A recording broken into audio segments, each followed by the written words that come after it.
שבת בבוקר, יום יפה, אמא שותה המון קפה, אבא קורא המון עיתון, ולי יקנו המון בלון.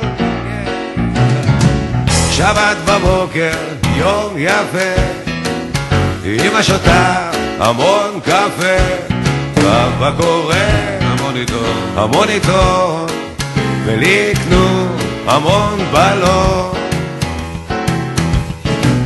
אפשר ללכת לירקון ולשוט שם בסירה, או לטייל עד סוף הרחוב ולשוב בחזרה. אפשר לקטוף פרחים כאלה שלא עשו, ואפשר ללכת עד הגן ולראות שהוא סגור.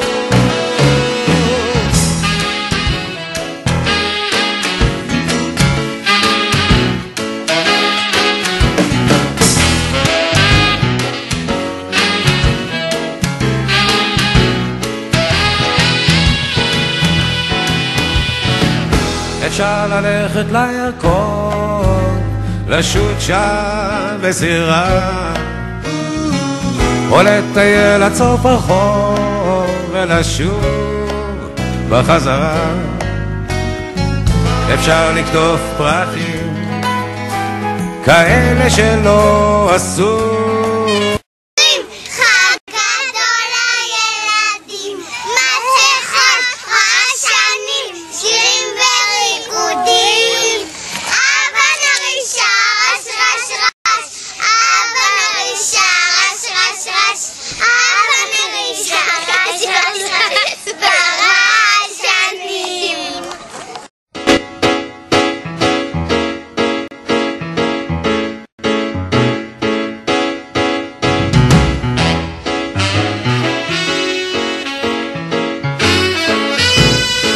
שבת בבוקר, יום יפה, אמא שותה המון קפה, אבא קורא המון עיתון, ולי יקנו המון בלון.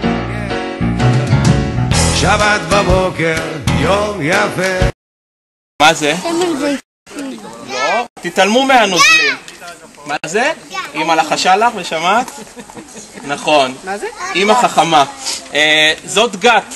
גת זה מקום שפעם לפני הרבה זמן היו זורקים לכאן את כל הענבים, נכון? ואז היו נכנסים, תחשבו שאין כאן מים, אלא יש הרבה ענבים, ואז האנשים היו נכנסים יחפים ודורכים, ואז היה יוצא יין שזורם, ונגיד היה יוצא מכאן, ואז היו יכולים לשים את זה בבקבוקים ובכל מיני חביות, וככה היו מייצרים יין של פעם.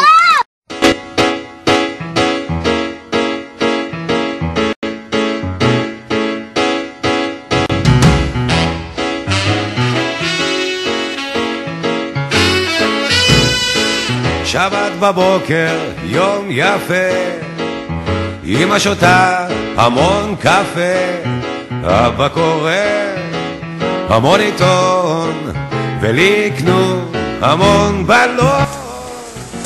איך עוברים אותם? שבת בבוקר, יום יפה, אמא שותה המון קפה, אבא קורא המון עיתון, ולי